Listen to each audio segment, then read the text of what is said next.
Igoti-ini ria Kiambu Arumiriri Kenda kanitha wa Annointed Fellowship aria maikirio ngono muthi wa kiumia mwena wa Ndenderu marugama bao-ini niguo macokie thitango iria imagumiire.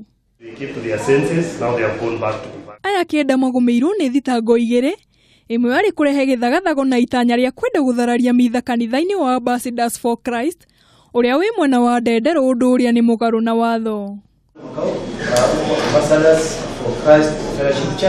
Ningi arumiriri ano magumiirwo ni thitango ya keri ya kurega kuoyo irore ciao cia moko undu uria ni mugaru na gikengere kia mirutire wira ya borithi. Akiruta itua riake jaji wa igoti riri ningi ni arutire mukana mururu kuri aya Kenda iguru rigie kuingirira mihango o yothe ya kanitha wa Ambassadors na ningi kwandika ndumwiri o yothe nenda-ini cia ukinyaniria igie kanitha uyu.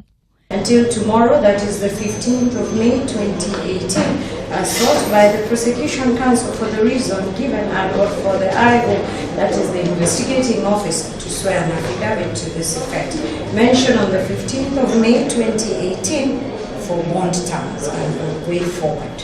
Muthenya wa ira igoti-ini rirathanire mahingiro ceceni-ini ya Karuri niguo mahote kuoyo irore ciao.